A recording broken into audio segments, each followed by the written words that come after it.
La Fundación Segundo Paso para Nuestra América y el Centro de Estudios Sociales y Culturales de la Universidad Bolivariana de Venezuela presentan Primer Seminario Internacional Segunda Emancipación, Ideas y Proyectos Disruptivos en América Latina, hacia una teoría y ética política nuestroamericana y emancipadora, del 15 al 19 de febrero de 2022. Buenas, como ustedes saben, hoy lo que me toca es impartir clase, mi conferencia, como ustedes quieran llamarme, en la parte del seminario que se titula Los procesos revolucionarios en América Latina en el siglo XX. O sea, voy a estar hablando fundamentalmente de los procesos del siglo XX. A mí siempre, creo que lo dije la vez pasada, pero insisto, me gusta hablar de América Latina y el Caribe, no solo de los procesos que pasan, digamos, en la parte de América Latina, incluso del Caribe hispano, que lo podemos incluir también dentro de la categoría o dentro del concepto de América Latina, sino también en el otro Caribe, o sea, en el Caribe no hispano, está constituido en lo fundamental por estados, territorios todavía no independientes, que con excepción de Puerto Rico, no son latinoamericanos propiamente, en tanto muchos proceden de culturas de procedencia anglosajona, europea, francesa en algunos casos, holandesas en otros, como es el caso específico más emblemático de Surinam. Ahora, toda la bibliografía que yo les envié para la clase anterior tiene validez para esto. Por ejemplo, en el trabajo que les envié en la bibliografía titulado Las bicentenarias luchas por la verdadera independencia de nuestra América, algunas lecciones de la historia, hago un recorrido por la historia de América Latina y el Caribe,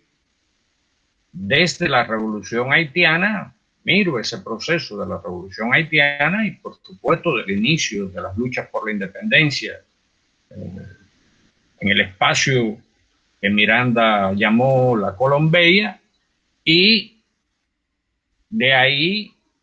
termino ese análisis en el año 2006, o sea, en la fecha que se celebró allá en Venezuela un seminario, específicamente fue en Coro, analizando ese ciclo, o sea, el bicentenario del inicio de las luchas de Francisco Miranda en 1806. Por lo tanto, la información que está incluida en ese trabajo no incluye todos los procesos que se van a desarrollar en América Latina y el Caribe entre el 2006 y la actualidad. Sin embargo, en mi apreciación, las lecciones de esa historia tienen vigencia todavía para entender muchos de los procesos que se dieron a lo largo del siglo XIX,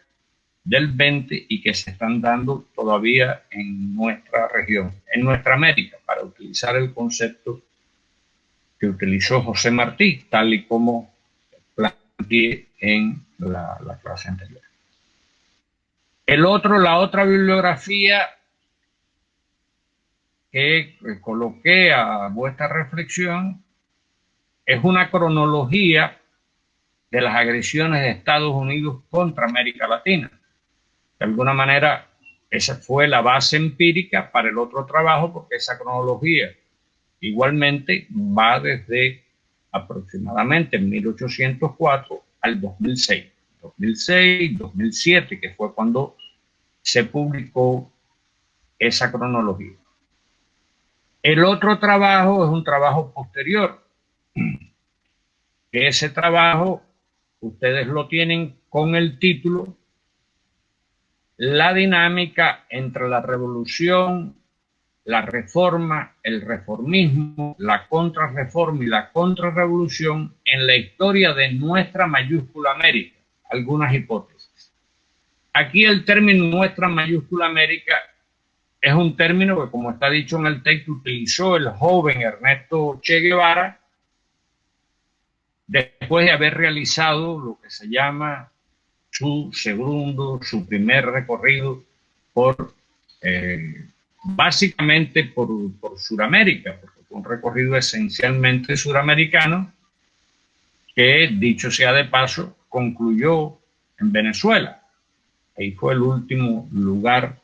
suramericano donde él estuvo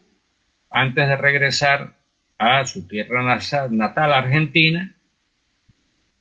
terminar sus estudios de medicina y después emprendió lo que se considera su segundo viaje, su segundo recorrido por América Latina, que se inició unos años más tarde y al final va a terminar con su participación acá en los hechos revolucionarios cubanos. De forma tal que ustedes tienen en esa cronología lo esencial en esa cronología y en esos dos trabajos, las cuestiones más importantes que voy a compartir con ustedes en esta ocasión. Pero antes de hacerlo, quiero recordar o indicar que en el primero de esos trabajos, la bicentenaria lucha por la verdadera independencia de nuestra América, yo lo inicio con un exordio recogiendo algunas ideas de Antonio Gramsci, algunas de las ideas que aparecieron en sus voluminosos cuadernos de la cárcel, donde Gramsci señalaba: si el político es un historiador, no solo en el sentido que hace historia, sino en el sentido de que, operando en el presente, interpreta el pasado, el historiador es un político. Y en ese sentido, la historia es siempre historia contemporánea, es decir, la política. Por lo tanto, todo lo que le voy a decir está vinculado a mi propia comprensión política de lo que llamo la dinámica entre la revolución, la reforma, el reformismo, la contrarrevolución en la historia de nuestra mayúscula América, pero por supuesto acentuando los procesos que se desarrollan a lo largo del siglo XX. Cuando ustedes vean y lean esa bibliografía, se van a percatar que yo planteo algunas hipótesis sobre los que llamo los ciclos largos de diferente tonalidad que se han producido en América Latina y el Caribe desde 1804 hasta el 2010, porque fue el momento en que se celebró aquí en La Habana un evento de las Américas, donde participamos varios colegas de diferentes lugares de América Latina y el Caribe para discutir en ese momento el significado de la primera independencia de lo que se llamó, Martí llamó, la primera independencia de América Latina frente al colonialismo español. Y a partir de eso y de esas hipótesis, verán también que les he adjuntado dos láminas, dos PowerPoints, donde con diferentes coloraciones voy marcando lo que llamo los ciclos largos de tonalidad predominantemente reformista, reformadora, revolucionaria,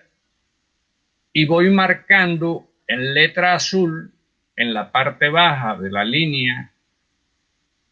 los que llamamos ciclos largos de tonalidad predominantemente contrarreformista, contrarreformadora, contrarrevolucionaria. Por supuesto, cada vez que muestro estos gráficos, llamo la atención sobre dos cosas. Esto es puesto en un plano, puesto en una línea, que no es así como se desarrolla la historia. O sea, la historia es una especie de espiral sin retorno a los posibles y a los puntos de partida, y por lo tanto nos encontramos con varios procesos que no necesariamente tienen una linealidad, sino un desarrollo dialéctico ascendente que a veces se expresa en avances y retrocesos en determinado momento, pero que de todas formas están inmersos en ese nuevo espiral, si pudiéramos llamar así, de la historia, que es a lo que yo llamo ciclos. El otro tema que ustedes verán es que, por supuesto, eso va a trascender la clase de hoy, que yo coloco otra diapositiva que tiene que ver con lo que llamo el ciclo largo de tonalidad reformista, reformadora y revolucionaria abierto por la Revolución Cubana de 1959. O sea, para mí la Revolución Cubana es un hito, uno de los hitos más importantes de las luchas,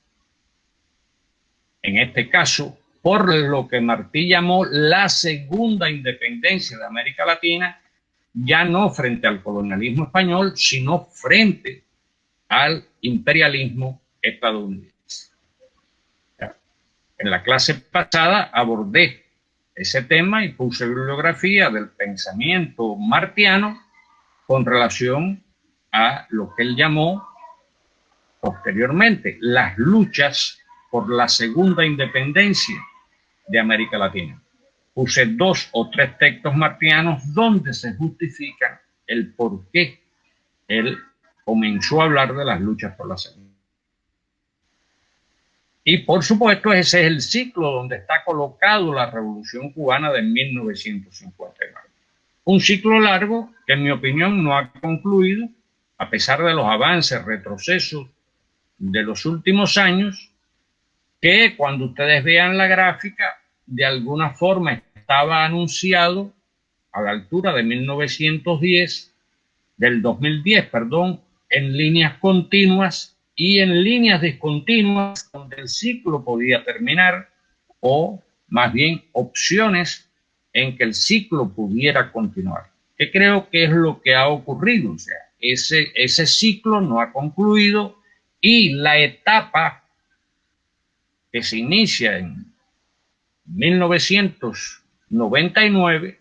precisamente con la victoria del inicio de la Revolución Bolivariana, marcan una etapa no concluida tampoco en estos momentos del ciclo abierto por la Revolución Cubana. Una etapa, por supuesto, de enorme importancia para comprender el significado de lo que estaba ocurriendo y que tuvo la Revolución Bolivariana con relación al impulso en nuevas condiciones, precisamente ya no exactamente del proyecto socialista cubano, sino en el planteo que va a ser el presidente Hugo Chávez, el líder histórico de la Revolución Bolivariana, cuando empieza a hablar, estamos hablando ya del comienzo, los primeros años del siglo XXI, precisamente del socialismo del siglo XXI, como parte de una continuidad de los planteamientos de la Revolución Cubana en las condiciones específicas de que se desarrolla en Venezuela y que se van a desarrollar otros procesos latinoamericanos posteriores a el inicio, la consolidación de la Revolución Bolivariana. Pero esta clase está concentrada fundamentalmente, como ya vimos, en el siglo XX. Y ahí en el siglo XX podemos ver que hay a partir de 1890 y hasta bien adelantado el siglo XX, se inicia un ciclo de tonalidad predominantemente contrarreformista, contrarrevolucionaria, contrarreformadora, que está fundamentalmente determinado por toda la política norteamericana en alianza con las clases dominantes que se va a desarrollar entre 1890 y 1917, donde se derrotan en esos años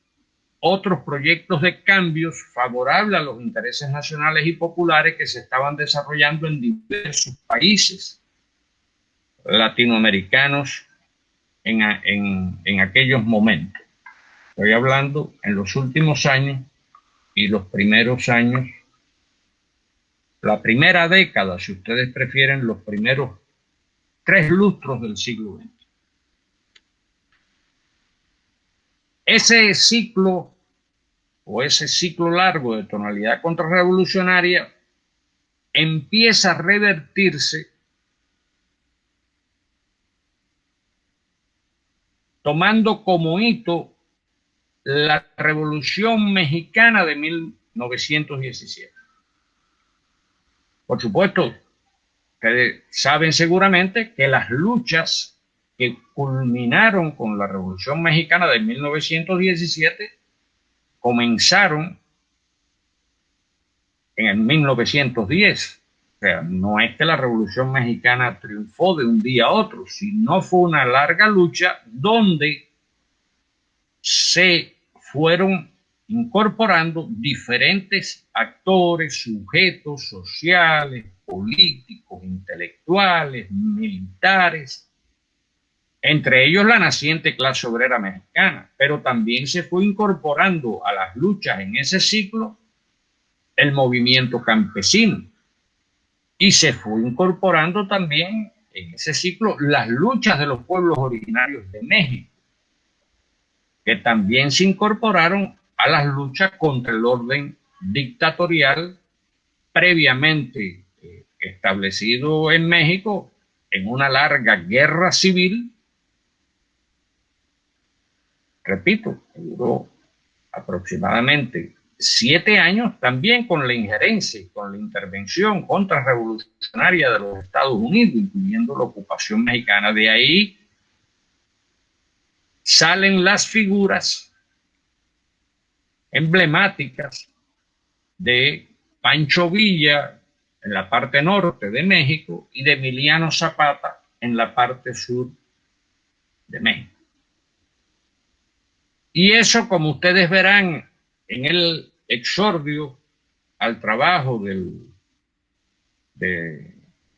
titulado La dinámica entre la revolución y la contrarrevolución, parten de mi comprensión de una lectura hecha desde el marxismo por Federico Engels alrededor de todos los elementos que concurren en cualquier hecho histórico. Que, como indico en la parte del exordio, él dice que quienes entendieron que Marx y Engels habían dicho que los acontecimientos históricos estaban determinados por la economía, no comprendieron el pensamiento de Marx y Engels, porque para ellos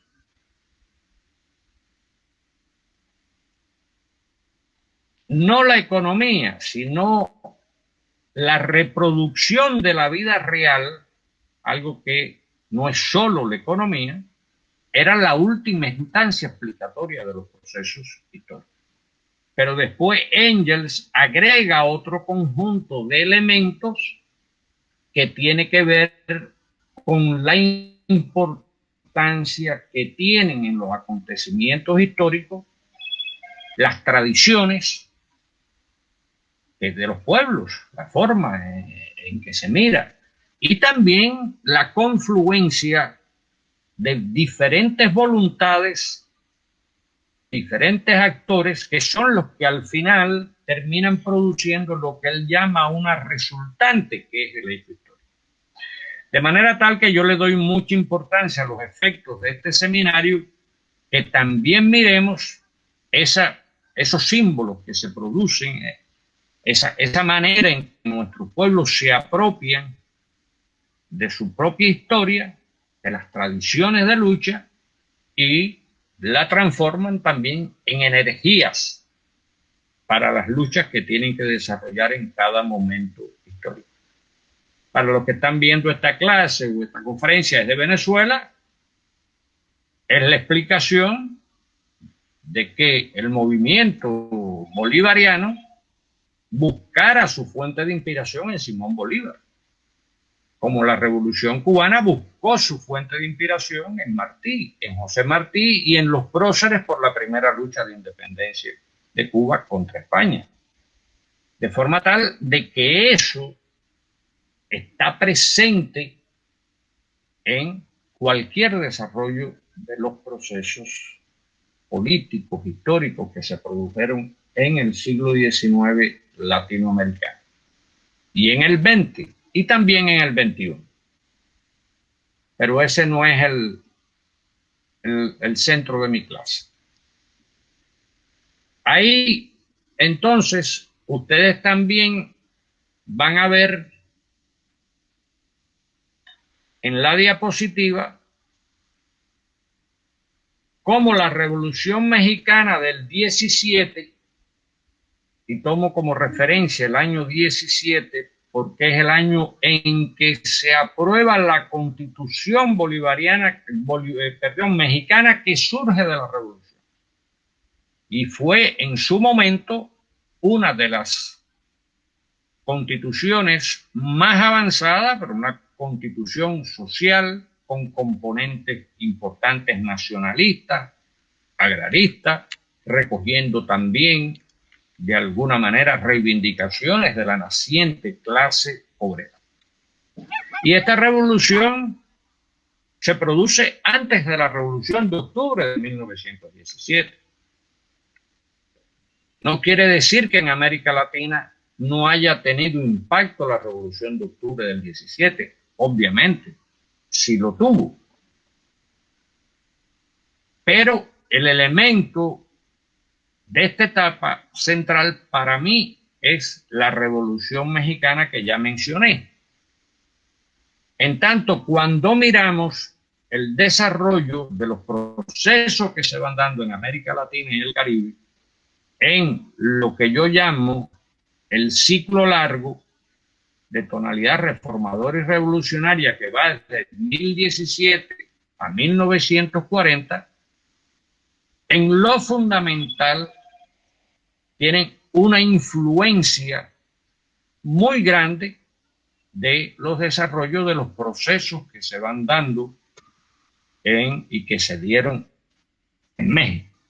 que pudiéramos definirlo como la búsqueda de una revolución democrática, agraria, en muchos aspectos antiimperialista. Democrático porque casi todas estaban enfrentadas a dictaduras, las dictaduras militares que se entronizaron en el continente. Agraria porque todas tenían el tema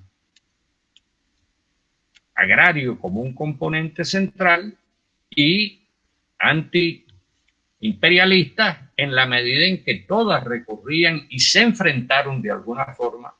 a la política estadounidense hacia la región. Ahí no puedo hablar de todos los procesos, ustedes lo verán en la cronología. Pero ahí tenemos otros procesos como los que se desarrollan en Nicaragua, muy importante, en este caso las luchas de Augusto César Sandino contra la ocupación norteamericana en su territorio, como otros procesos que se van a dar en Sudamérica, como es la aparición de la Alianza Popular Revolucionaria Americana, el APRA, que es una especie de expresión de un pensamiento que algunos llaman socialdemócrata, de aquellos años, que va a tener mucha influencia, por supuesto, en la historia de Perú, todo el proceso del APRA, y que va a ser parte, el APRA, de una confrontación temprana que se empieza a dar entre el aprismo y los nacientes partidos comunistas latinoamericanos, que sí se empiezan a fundar bajo la influencia de la Revolución de Octubre. Muchos de ellos,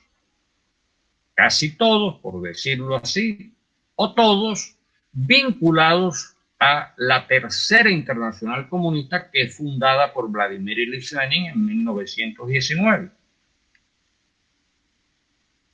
con una consigna que ampliaba lo que había planteado la Internacional Comunista, o la Internacional, la primera, fundada por Marx, e incluso la llamada Segunda Internacional, que se produce también bajo la influencia del marxismo. En tanto, todo el pensamiento de Marx, de Lenin, se refería, y así terminó el manifiesto comunista, proletarios de todos los países unidos. Pero Lenin, cuando funda la Tercera Internacional, amplía esa consigna y dice: proletarios y pueblos oprimidos del mundo, unidos. A partir de la comprensión de Lenin, por supuesto, del desarrollo del fenómeno imperialista y de la comprensión de Lenin de que se estaban desarrollando luchas descolonizadoras que no necesariamente tenían el horizonte comunista en diferentes regiones del mundo. Y dentro de ella, pues por supuesto, también eso estaba ocurriendo en aquel momento en el espacio de nuestra América. O si prefieren utilizar la expresión del Che, de nuestra América mayúscula, para incluir, repito, al Caribe. De forma que ahí ustedes pueden mirar en ese ciclo cómo se empiezan a desarrollar diferentes experiencias de luchas en diferentes países, de carácter reformista, reformadoras, algunas con un mayor contenido revolucionario, como la revolución del 30, por ejemplo, que se produce en Cuba, o la gesta, en este caso, de Farabundo Martí en El Salvador, o la aparición en Perú mismo de otra mirada de lo que está ocurriendo, de la historia peruana, diferente a la del APRA y diferente a la del movimiento comunista internacional agrupado en la Tercera Internacional, que es el pensamiento de Juan Carlos Mariátegui en Perú. O sea, que es un pensamiento que incorpora en su mirada la problemática y la historia de los pueblos originarios de esa región.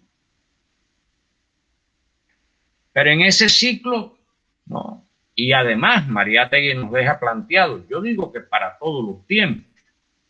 que el socialismo, como él llamaba indoamericano, no puede ser calco ni copia, sino una creación heroica. O sea, es algo que Mariátegui deja planteado desde su propia comprensión, vamos a decir, del marxismo, del leninismo, pero sin una mirada eurocéntrica y sin una mirada elaborada desde el llamado marxismo-leninismo, comillas, que se venía difundiendo, elaborando y difundiendo desde la Unión Soviética a través de la Tercera Internacional Comunista. Todo eso tenemos que mirarlo y comprenderlo como parte de esta dinámica. Revolución, reforma, reformismo y contrarrevolución. siendo doblegados o domesticados por las potencias imperialistas de la época. En este caso, tenemos que incluir también a Inglaterra, algunas potencias europeas que tenían muchos intereses todavía en la región, en toda la región. Estoy hablando de Inglaterra, en algunos lugares de Francia y en algunos lugares incluso hasta de Alemania, que tenía influencia y que se van a desarrollar en diferentes países. En Uruguay, el fenómeno del Bartolomé de Ordóñez es una de las figuras consideradas todavía patrimonio de la izquierda uruguaya, es uno de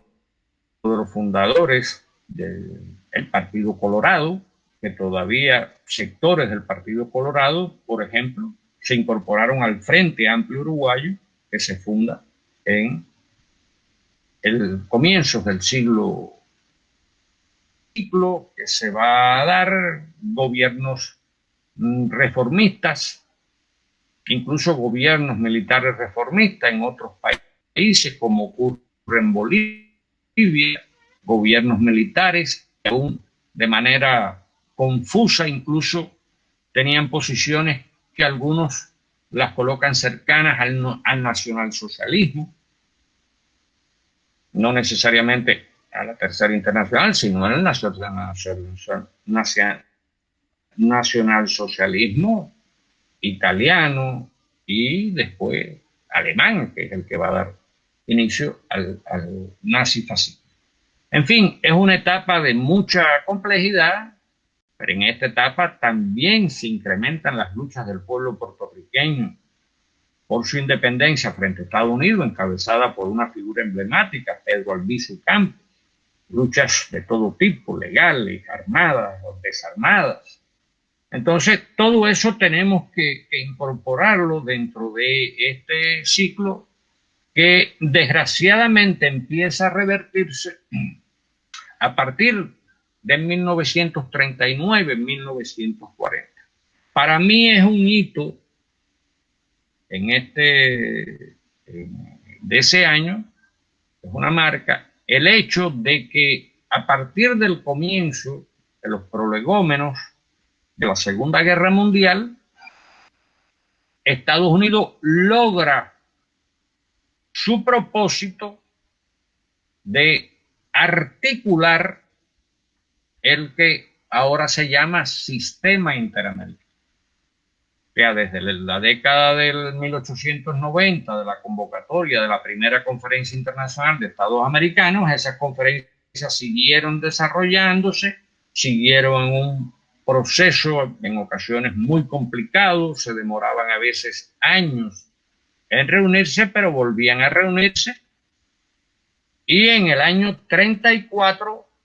se produce un avance en ese sentido, en la misma medida en que el gobierno,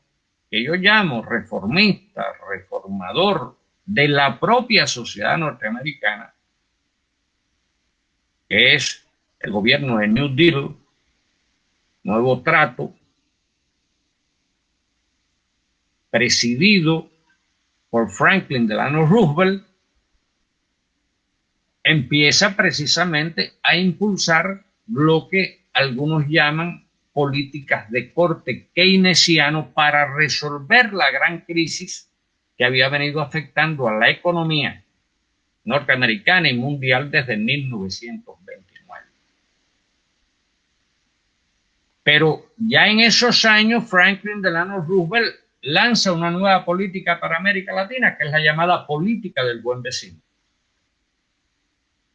Y como parte de esa política del buen vecino, en el marco de la cual también se cometieron crímenes como el asesinato de Sandino, por ejemplo, en Nicaragua, o de Farabundo Martí en El Salvador, las fuerzas oligárquicas salvadoreñas, se acepta el principio absoluto de no intervención en los asuntos internos latinoamericanos, cosa que Estados Unidos no había aceptado hasta aquel momento. Y eso es una propuesta impulsada por el gobierno de México, por el gobierno nacionalista mexicano, encabezado por el general Lázaro Cano, de los que pudiéramos considerar y se considera en México como uno de los símbolos de todas las luchas que se dan, no solo en México, sino también en otros países latinoamericanos. Pero ya a la altura del comienzo de la Segunda Guerra Mundial, Estados Unidos va llevando a casi todos los gobiernos latinoamericanos, con escasas excepciones, a que asuman la política norteamericana de la preguerra y más tarde de sumarse con Estados Unidos a la Segunda Guerra Mundial contra el nazifascismo. Y ahí entonces ya se puede apreciar en la mirada histórica cómo la política de Estados Unidos se va transformando precisamente en una política que pudiéramos llamar también reformista contrainsurgente. Porque no era que no impulsara reformas, pero eran acciones reformistas para contener, para tratar de contener, como lograron más de las veces, las luchas populares que se estaban desarrollando por diferentes sectores, la clase obrera, sectores campesinos, la intelectualidad, sectores incluso de la clase media llamada y también de la llamada burguesía nacional que se daba en América Latina. Ahí está, por ejemplo, de alguna forma el caso de Getúlio Vargas en Brasil, pero no es el único, por supuesto, que se produce en aquellos años de la propia Revolución Mexicana. Y por su parte, el movimiento comunista internacional empieza a impulsar las políticas del Frente Amplio contra el fascismo. De manera tal que se empiezan a producir alianzas en algunos países latinoamericanos, incluso entre partidos comunistas y fuerzas de la derecha.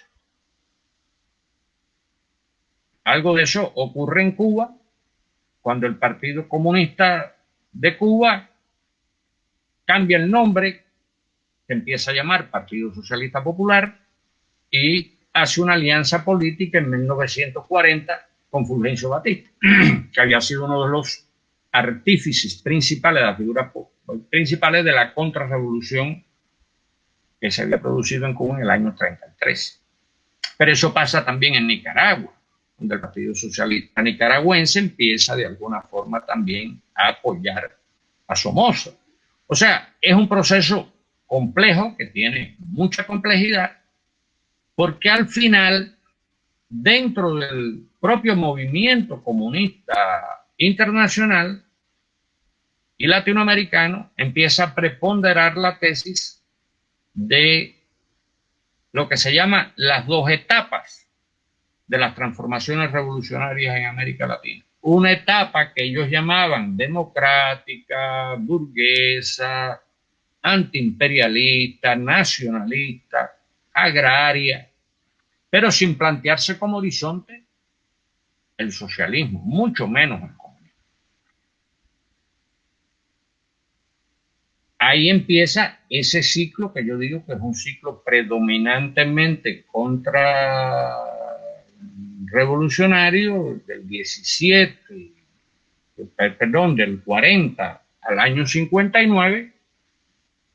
que es el año donde triunfa la Revolución Cubana. Ahora, en ese ciclo contrarrevolucionario, por ejemplo, para poner, además de la propia reversión que se va dando en México, o que se da en Cuba con el golpe de Estado de Batista del año 1952, se empiezan a producir también golpes de estados militares reaccionarios en otros muchos países de América Latina, impulsado en este caso, después de culminada la Segunda Guerra Mundial, por la llamada doctrina Truman, que es la que se considera el inicio de la Guerra Fría. Y ahí entonces vienen acontecimientos de tanta trascendencia como el golpe de Estado contra el gobierno de Juan Domingo Perón, que se había instalado en Argentina desde antes del fin de la Segunda Guerra Mundial, pero que había ganado sus elecciones enfrentada incluso a los candidatos de Estados Unidos y del Partido Comunista Argentino en las elecciones de 1946, que calificaban a Perón también de fascista. Era el eslogan que entonces se utilizaba. El suicidio de Getúlio Vargas en Brasil, que él sí, Getúlio sí había tenido en ocasiones ciertas simpatías hacia el nacionalsocialismo, pero que estaba tratando de impulsar una política, sobre todo en su segundo gobierno, reformadora, reformista, nacionalista en algunos aspectos de Brasil. Pero repito, eso no lo podemos encontrar en otras partes de América Latina. Solo estoy poniendo los casos más emblemáticos, porque obviamente no son los únicos que se van dando en el continente. Ya ahí, en ese mismo ciclo, los propios frentes amplios que se habían formado se empiezan a destruir a partir de la acción de los sectores contrarrevolucionarios dentro del bloque que se había incorporado a Frente Popular. Ahí hay un caso emblemático, que es el caso, por ejemplo, de Chile, donde en el gobierno de Frente Amplio incluso participaba figuras, venían del Partido Comunista Chileno, y cuando se produce ese viraje, vamos a decir el viraje de la Guerra Fría, el gobierno, que era un gobierno del Partido Radical que estaba aliado al frente, empieza a perseguir tenazmente a los comunistas, entre ellos a Pablo Neruda, que en aquel momento era, por supuesto, y siguió siendo una de las figuras más emblemáticas de la izquierda y, por supuesto, de los intelectuales de la izquierda comunista de América Latina. Ahí es donde empieza a aparecer la propia figura de Salvador Allende, en este caso proveniente no del Partido Comunista, sino del Partido Socialista chileno. Y entonces todo ese ciclo largo, contrarrevolucionario, contrarreformador y contrarreformista, empieza a modificarse a la altura, a revertirse a la altura del año 57, 58. Pongo el 58 porque, como los colegas venezolanos y otros que están participando en esta clase recuerdan, es el derrocamiento de la dictadura de Pérez Jiménez en el año 58. Y el derrocamiento de la dictadura de Pérez Jiménez, la formación de aquel gobierno provisional encabezado por Wolfgang Larrazábal, contra el mediante Wolfgang Larrazábal, genera una situación política totalmente nueva en Venezuela, pero que no solo es un acontecimiento venezolano, sino que es un acontecimiento que tiene una repercusión en las luchas democráticas, antiimperialistas, en todo el continente, porque era uno de los símbolos precisamente de aquella etapa, uno de los símbolos, un momento que además Estados Unidos, en el ciclo contrarrevolucionario que hemos visto, derroca también a la revolución guatemalteca en la etapa en que estaba encabezada por un general, Jacobo Arbenz, que también había forjado una alianza, un frente en la política nacionalista, democrática, donde estaba el Partido Guatemalteco del Trabajo, que era el nombre que tenía el Partido Comunista de Guatemala en aquel momento, aquella del derrocamiento del gobierno de a sangre y fuego, como lo mismo pasó en Argentina con el derrocamiento de Perón. Entonces viene ese momento y, por tanto, también Venezuela se convierte en un estímulo para todo, y en una base de apoyo a las luchas que se estaban desarrollando en Cuba, a las luchas ya guerrilleras, armadas, combinadas con otras formas de lucha que se venían desarrollando bajo la dirección de Fidel Castro después del desembarco del Granma en 1956, y que ya a la altura del 58 estaban a punto de obtener la victoria a pesar de todo el apoyo que le había Estados Unidos, político, militar, económico, a la dictadura de Batista. Pero ya la Revolución Cubana, en su triunfo y en su proceso de desarrollo, en los primeros años, muy rápidamente,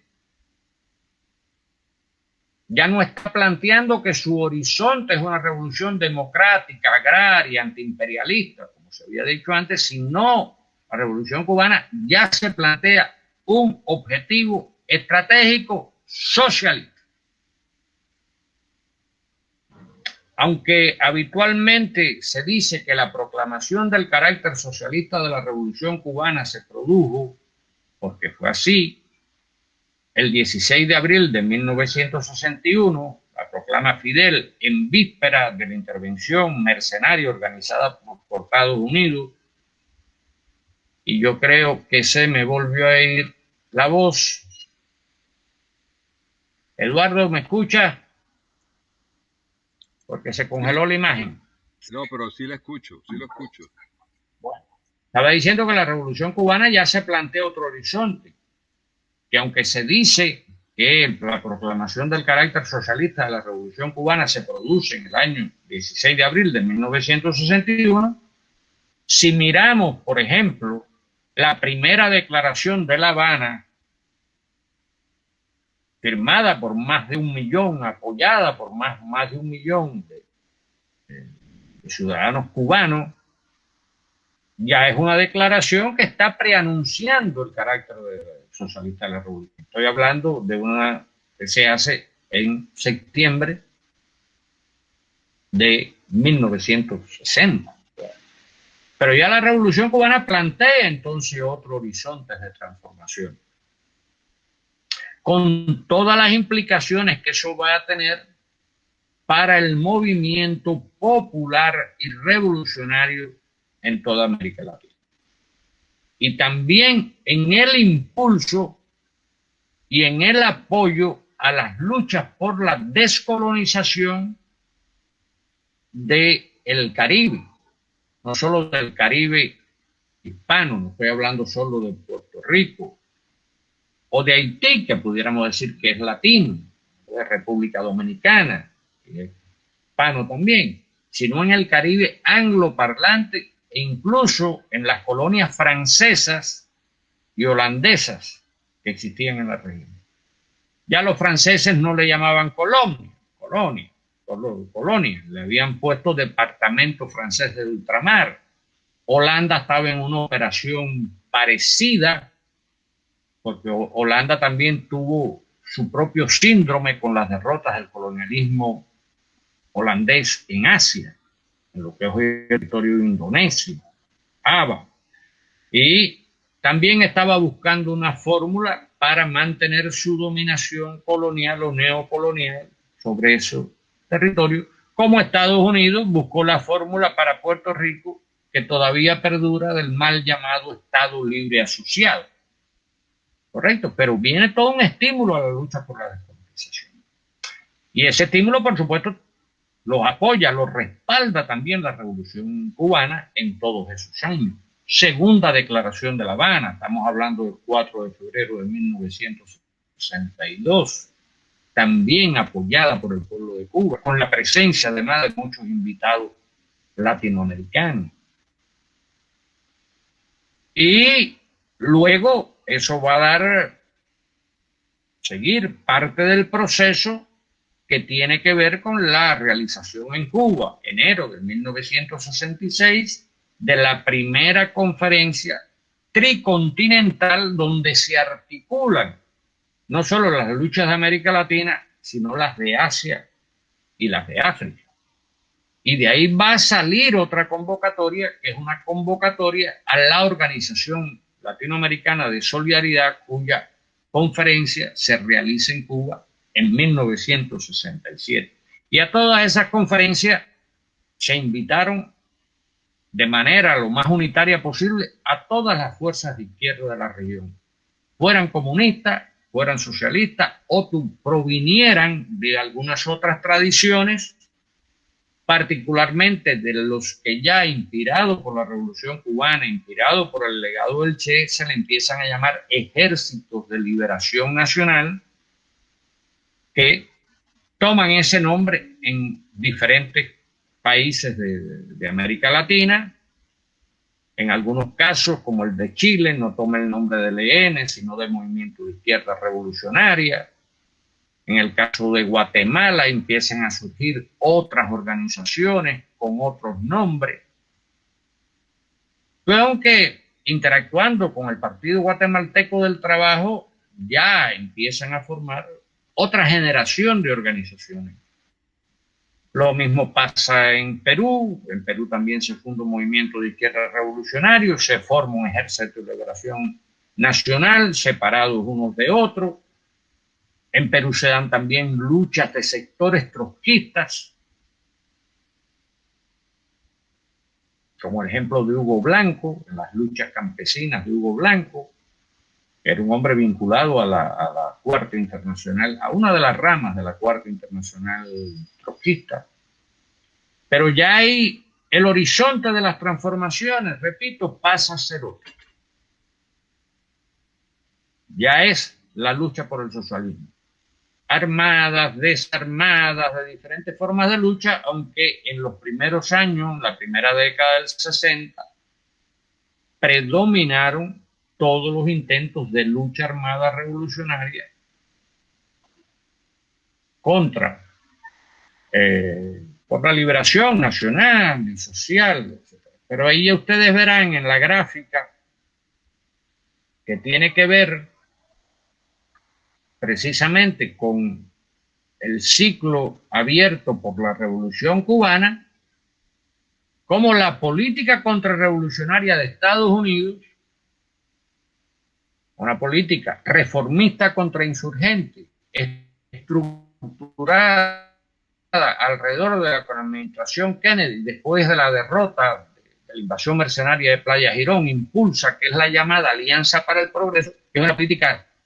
reformista contrainsurgente en la misma medida en que empieza a impulsar ciertas reformas agrarias, etcétera, pero tratando precisamente junto de contener las luchas populares,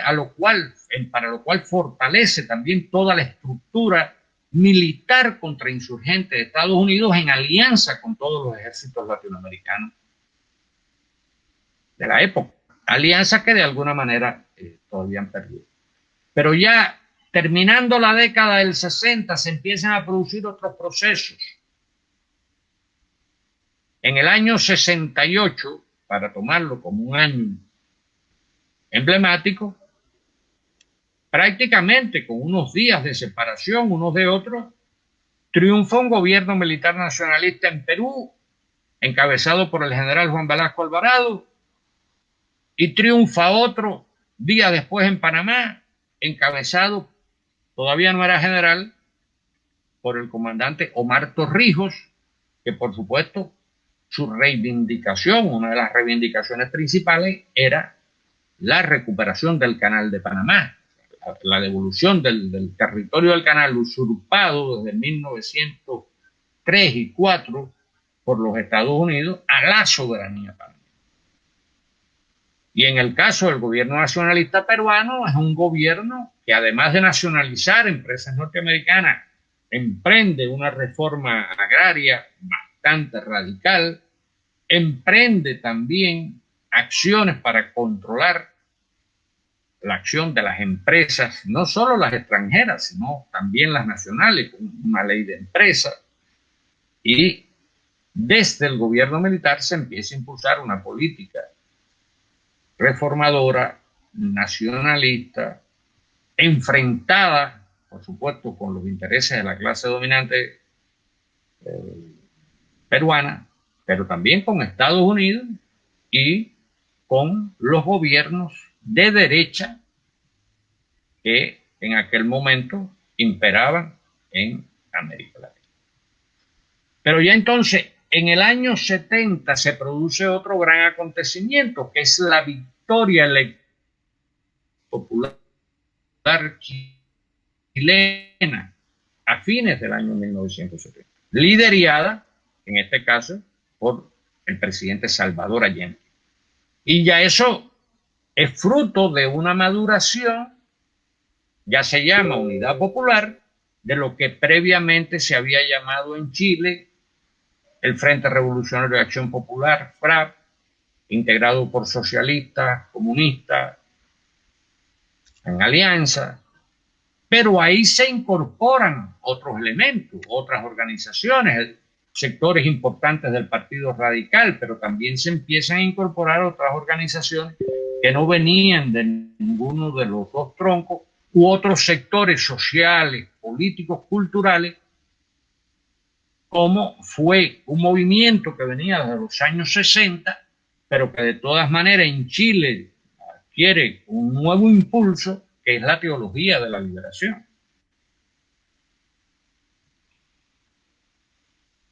Con su propia dinámica, a partir de los procesos que se van dando previamente dentro de la Iglesia Católica,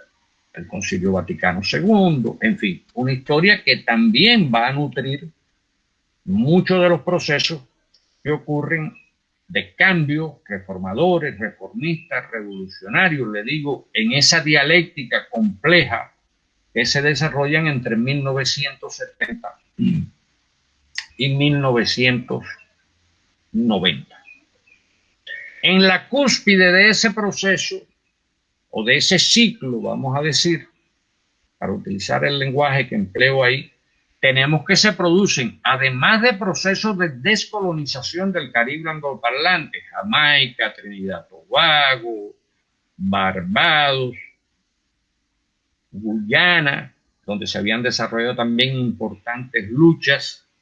encabezadas por una figura emblemática, Chedwick Jagan, líder del Partido Popular del Pueblo, el PPP, que era un partido con mucha influencia marxista,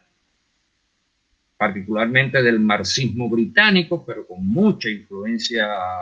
marxista, se va dando ese proceso de descolonización del Caribe angloparlante. Ahora, ahí en el año 79 se produce la victoria de la Revolución Popular Sandinista. Estamos hablando de julio del 79, pero en marzo se había producido un movimiento revolucionario con orientación socialista, que es la Revolución Granadina, encabezada por Maurice Bishop, que era el líder de un movimiento que se le llamó el movimiento de la Nueva Jota. Tenemos que se dan entonces una confluencia de procesos de cambio con independencia de la reacción contrarrevolucionaria que se empieza a producir a partir de los años 73, golpe de Estado Allende, pero golpe militar en Argentina, golpe militar en Uruguay, o sea, en Argentina un poquito más tarde contra el gobierno de Perón y sobre todo de su esposa viuda, pero del gobierno peronista. O sea, son procesos que se van dando en esta confrontación, ¿no? De los cuales, acudiendo a lo que decía Engel, tenemos resultantes, pero no quiere decir que esa haya sido las únicas fuerzas que han estado en aquel momento encontradas. Y a partir de ahí, de la experiencia sandinista, y a su vez como una especie de réplica, si vamos a hablar en el lenguaje que hablan los que estudian los terremotos,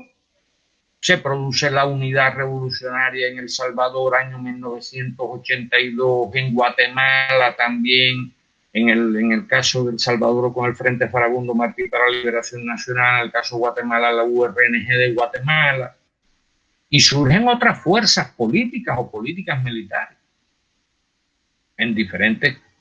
países de la región, bueno, en esos años que ya venían desarrollándose desde antes, es lo que después se va a llamar la Fuerza Armada Revolucionaria Colombiana, de Colombia, Ejército del Pueblo, FARC-EP. Surge también en Colombia el M-19, previamente ha surgido el Ejército de Liberación Nacional en los años 60, en la segunda mitad de los años 60. O sea, se da una nueva situación y hay un nuevo cambio de correlación de fuerzas en América Latina y el Caribe. Y ahí viene, por supuesto, después la respuesta contrarrevolucionaria de los Estados Unidos. En toda la isla. La guerra sucia contra Nicaragua, ya estamos, sobre todo cuando se instala en Estados Unidos la administración Reagan, con todo su impronta en el llamado los documentos del Grupo de Santa Fe, también es un llamamiento, una política contrarrevolucionaria contra todos los procesos de cambio favorable a los intereses nacionales y populares que se están dando en el continente, pero fundamentalmente contra las principales emblemas o emblemáticos de la revolución. De hecho, la administración Reagan protagoniza una brutal intervención militar en la pequeña isla de Granada en el año 1983, a partir de los propios errores cometidos por los revolucionarios granadinos, que fueron los que abrieron la posibilidad de aquella intervención militar norteamericana, porque por sus contradicciones internas, un sector de la Nueva Joya termina asesinando a Maurice Bishop, el principal líder del proceso, y a muchos de sus compañeros más cercanos. Asesinándolos simplemente por discrepancias, por algunos casos por sectarismo, radicalismo, y la historia se encargará de demostrar hasta dónde estuvo metida la mano ahí también de otros intereses foráneos, ¿no? Incluyendo los Estados Unidos. Pero la revolución sandinista también, bajo la presión de la agresión norteamericana, empieza a ser un ciclo muy complicado, un ciclo descendente, que se torna mucho más complejo, porque estamos hablando del momento en que empieza el derrumbe del campo socialista europeo. Es un momento también complejo para Cuba, no solo para Nicaragua, pero en el caso de la revolución sandinista es un momento complejo porque la agresión norteamericana, a pesar de todos los acuerdos que se había adoptado al amparo del llamado Grupo de Contadora, finalmente no detuvieron la agresión norteamericana y, por supuesto, en el ambiente internacional creado por la derrota del campo socialista europeo, todavía no se ha producido, pero se va a producir la implosión de la Unión Soviética. Eso tiene un impacto muy, muy negativo en los procesos revolucionarios, reformadores de la época. Esa es esa etapa. Bueno, parecía a la altura del año 1990, 1991, ¿no? Que la correlación de fuerza a favor de Estados Unidos y sus aliados era tan grande que incluso la propia revolución cubana corría el riesgo de desaparecer, cosa que no ocurrió, por supuesto, por, entre otras cosas, el heroísmo cotidiano del pueblo cubano y la acertada conducción de Fidel, líder del Partido Comunista, y de las fuerzas revolucionarias, de todas las fuerzas patriotas del pueblo cubano, que le permitió sortear eso que en Cuba se llama el periodo especial de tiempos de paz, que fue una de las etapas más difíciles, más complicadas que haya vivido la revolución cubana, porque cayó inmersa en medio de una crisis geopolítica, en medio de una crisis económica, con el impacto también político, ideológico que tuvo el derrumbe del campo socialista europeo, la desaparición de la Unión Soviética, Estados Unidos ya era, se proclamaba el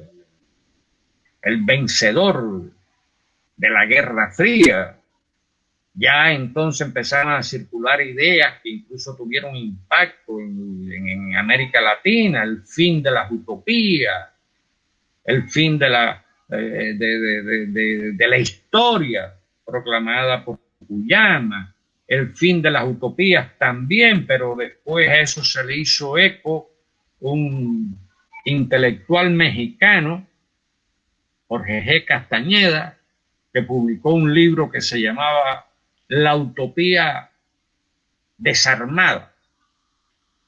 a lo cual yo le respondí diciendo: tú no estás propugnando una utopía desarmada, sino desalmada, sin alma. Le quieres quitar el alma a la utopía. Pero él eso lo ponía y entonces empezaba a hablar, no quiero decir que sin razones, de la aparición de una nueva izquierda social, política, intelectual latinoamericana, que no era de manera idéntica a la izquierda que se había forjado, vamos a decir, bajo la influencia de la Revolución Cubana desde el 59 al 90, que siempre es susceptible uno de hablar de que hay nuevos destacamentos de la izquierda que se incorporan a la lucha. Ya hablamos de los cristianos, de los sectores militares, pero también sectores de la clase obrera, los pueblos originarios con sus propias vindicaciones, con sus propias luchas, ¿no? Que la teníamos en todo el área, lo mismo en Guatemala que en el territorio andino, en Perú, en Bolivia y en otros países, en caso de Chile, el movimiento mapuche, que es también un movimiento ancestral de lucha por sus vindicaciones, incluso de lucha por el territorio que le fue arrebatado y que le sigue siendo arrebatado por el Estado chileno en asociación con las grandes empresas nacionales. Se va dando todo este proceso. Y ahí entonces también desde la izquierda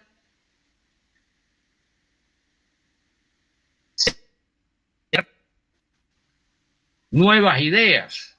nuevas fuerzas políticas. Ahí es donde surge el Foro de Sao Paulo, impulsado por Lula, por el Partido de los Trabajadores de Brasil, que es una fuerza que está ascendiendo de una fuerza esencialmente obrerista, se va convirtiendo en un partido nacional. Y Lula y Fidel Castro acuerdan convocar el Foro de Sao Paulo como un foro donde tuvieran cabida todas las fuerzas populares de la izquierda, de la plural izquierda latinoamericana. Y esos foros se empiezan a desarrollar en 1990 y todavía han seguido efectuándose hasta ahora con periodicidad variable, pero por lo general con una periodicidad de 1, 2 años, 3, entre uno y otro foro. Ahí es, dentro de ese ciclo, es muy importante, por supuesto, Venezuela. Yo siempre digo que da la casualidad histórica que en ocasión de un aniversario de la segunda declaración de La Habana, 4 de febrero, se produce en Venezuela el primer intento de Chávez del movimiento revolucionario 200, que fue aquel intento de fuerzas militares aliadas con algunas organizaciones a la izquierda por derrocar al corrupto gobierno de Carlos Andrés Pérez, autor intelectual culpable del llamado Caracazo. Pero ahí empieza a surgir ese otro fenómeno, otro nuevo fenómeno que se da en América Latina. No me voy a detener en toda la evolución del movimiento revolucionario bolivariano, pero ese movimiento es precisamente el que logra la victoria, ya con otro nombre, en 1998, y toma la presidencia Chávez en 1999. Y ahí es donde yo pienso todo eso está de alguna forma documentado en la bibliografía, cómo se abre una nueva etapa de tonalidad reformista, reformadora y revolucionaria en América Latina. Ya por supuesto, esa etapa no estaría nítidamente dentro de la delimitación del siglo XX, que es a lo que se refiere esta clase, sino eso se abordará en otros momentos posteriores, pero ahí viene un ciclo de victorias de diferentes organizaciones de izquierda utilizando las vías electorales, aunque con confluencia de otras formas de lucha no armadas, por darle un nombre, que entonces va produciendo una cadena de gobiernos populares, democráticos, nacionalistas, reformistas, reformadores o revolucionarios, o nítidamente más revolucionarios. No solo estoy diciendo la experiencia de Venezuela. En esa etapa se produce, por ejemplo, la victoria de la revolución, en este caso no la bolivariana, democrática y cultural de Bolivia, encabezada por Evo Morales, otra congregación de fuerza que entran también en la lucha. En esa etapa, el sandinismo vuelve a regresar al gobierno en Nicaragua. Se produce además la revolución ciudadana en Ecuador. Se vienen los gobiernos propiamente del Partido del Trabajo, de Lula, encabezado por Dilma, que se van a extender prácticamente hasta el golpe institucional, parlamentario, jurídico, mediático, que se produce contra Dilma Rousseff en el 16, pero con un ciclo de gobierno. Se produce también el retorno de un peronismo, vamos a llamar, como llaman algunos, de izquierda en Argentina, con los gobiernos de lo que le llaman los Kirchner, ¿no? Néstor Kirchner primero y Cristina Fernández de Kirchner después. O sea, se produce, por ejemplo, victoria popular en Honduras, primer gobierno de Zelaya, que como ustedes saben termina derrocado por un golpe de Estado. En esas condiciones también en el Caribe hay movimientos y gobiernos nacionalistas populares, incluso en los pequeños estados insulares del Caribe, que es lo que propicia la institucionalización a partir de la iniciativa de Fidel y Chávez de la Alianza Bolivariana para los Pueblos de Nuestra América, como se le llama ahora, Tratado de Comercio entre los Pueblos,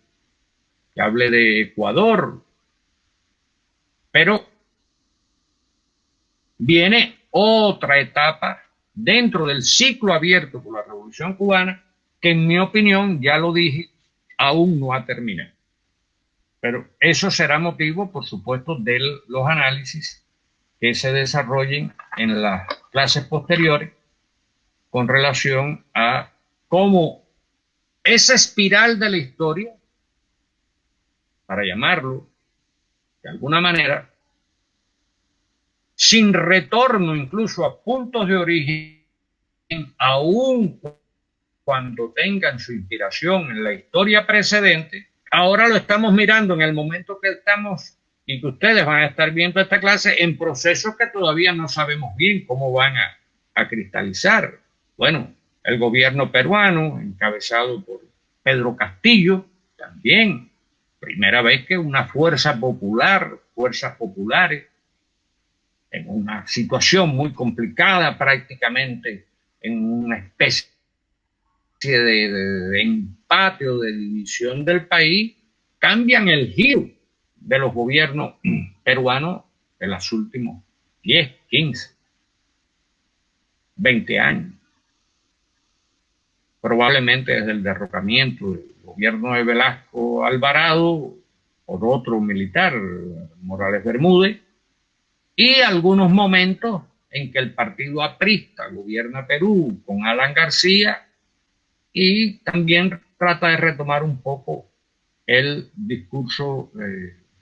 aprista socialdemócrata, pero como demostró la historia, gobierno totalmente corrupto en toda su ¿Qué podemos sacar de ahí o qué traigo yo de ahí? Precisamente lecciones. Las lecciones que podemos sacar desde la historia para colocarnos en el tema del seminario, el nombre que lleva todo el seminario, que es hacia una teoría ética política nuestra americana y emancipadora. ¿Qué significa? Que aquí, en todos estos procesos que hemos venido hablando, tanto del siglo XIX como del siglo XX, tenemos muchas lecciones, muchas experiencias, unas triunfantes, otras derrotadas pero reemergentes, como pudiera ser el caso del Partido del Trabajo en las próximas elecciones, o ahora el proceso que se está dando en Chile a partir del triunfo electoral de esta coalición de fuerzas, vamos a llamar de izquierda y progresista, que eligen a una figura como Boric, un joven, 35 años, bueno, para decir, frente a nosotros es un jovencito, 35 años, que se forjó en las luchas estudiantiles, o todas las luchas que se dieron más recientemente en Chile contra el gobierno derechista de la derecha de Piñera, ¿correcto? Y todo eso pues, se articula también con las luchas contra el imperialismo norteamericano, contra la política de Reagan, pero no solo contra la política de Reagan, sino con esta política, vamos a decir, ambivalente, por ponerle un nombre más generoso, pero que no es tan ambivalente, tiene su propósito que está desarrollando la administración Biden, de Joe Biden, que en mi opinión lo que está tratando es de fragmentar, de dividir, con el pretexto y el argumento de tratar de dividir el bloque que está en el ALBA, por supuesto, Cuba, Venezuela, Nicaragua, Bolivia, el resto de los países del Caribe. Trata de evitar a toda costa que se vuelva a impulsar la Unión de Naciones Suramericanas.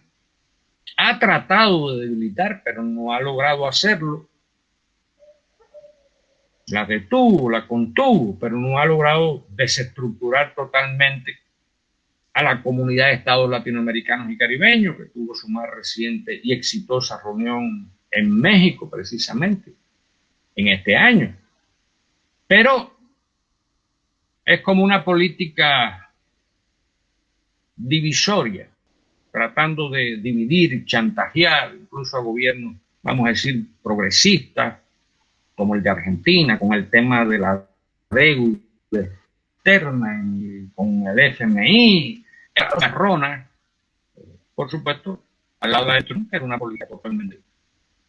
Ya lo que estamos mirando es cómo desde todas esas lecciones de la historia, experiencias que se fueron acumulando y que se siguen acumulando dentro del siglo XX, que es la clase que me corresponde, vemos como en esa espiral estamos en presencia o en la prolongación de la etapa abierta por la Revolución Bolivariana en el 1999.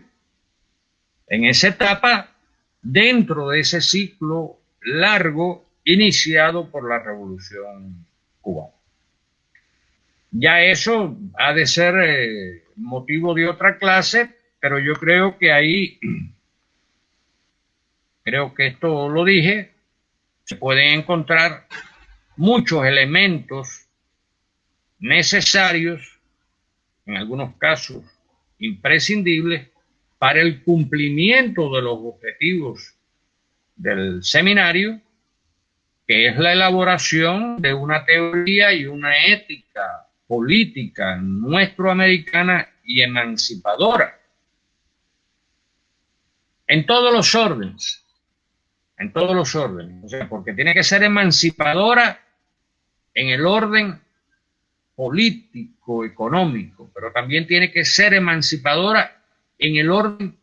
ideológico, cultural, civilizatorio, por llamarlo de alguna, porque al final tenemos que enfrentarnos a lo que Aníbal Quijano llamó la colonialidad del ser y la colonialidad del saber. Y creo que el sentido de nuestro seminario